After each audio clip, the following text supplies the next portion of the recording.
Dalam proses pelaksanaan pemilihan umum, kehadiran Badan Pengawas Pemilu atau Bawaslu menjadi pemarkah atas tegaknya keadilan hukum pemilu. Melalui kerja-kerja pengawasanlah setiap tahapan pemilu dijamin pelaksanaannya berjalan jujur dan adil. Demikian pula dalam pelaksanaan pemilihan umum kepala daerah serentak yang akan dilaksanakan pada 2020 ini. Bawaslu bertanggung jawab mencegah atau menindak setiap pelanggaran pemilu yang terjadi seadil-adilnya.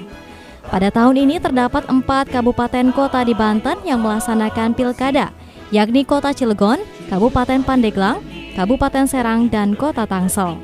Untuk itu Bawaslu Banten beserta Bawaslu Kabupaten Kota memiliki komitmen untuk menciptakan pilkada yang berlangsung luber dan jurdil. Demokrasi maju.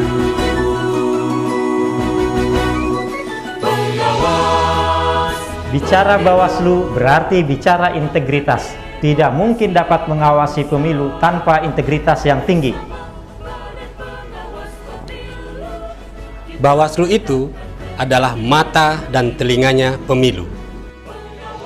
Bawaslu itu tentang dedikasi diri untuk pemilu dan demokrasi yang bermartabat. Kehadiran Bawaslu harus diyakini dapat menegakkan keadilan pemilu. Bawaslu itu adalah wujud cinta yang mengawasi pemilu dengan hati nurani dan ketulusan nyata. Bawaslu itu adalah aku dan kamu yang saling percaya dan menguatkan untuk menjaga pemilu.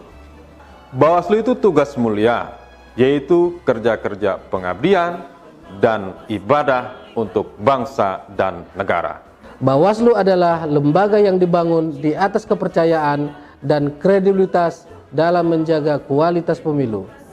Salah satu upaya untuk mewujudkan komitmen tersebut adalah dengan mengajak masyarakat untuk berani melaporkan segala tindak dugaan pelanggaran pemilu kepada pengawas pemilu. Komitmen itu dikerucutkan ke dalam tagline Pilkada 2020, berani bersama Bawaslu, awasi Pilkada tanpa ragu. Berani bersama Bawaslu, awasi Pilkada tanpa ragu. Berani bersama Bawaslu, awasi Pilkada tanpa ragu. Berani bersama Bawaslu, awasi Pilkada tanpa ragu. Berani bersama Bawaslu, awasi Pilkada tanpa ragu. Berani bersama Bawaslu, awasi Pilkada tanpa ragu. Berani bersama Bawaslu, awasi Pilkada tanpa ragu. Berani bersama Bawaslu, awasi Pilkada tanpa ragu. Berani bersama Bawaslu, awasi Pilkada tanpa ragu. Berani bersama Bawaslu, awasi Pilkada tanpa ragu. Berani bersama Bawaslu, awasi Pilkada tanpa ragu. Berani bersama Bawaslu, awasi Pilkada tanpa ragu. Berani bersama Bawaslu, awasi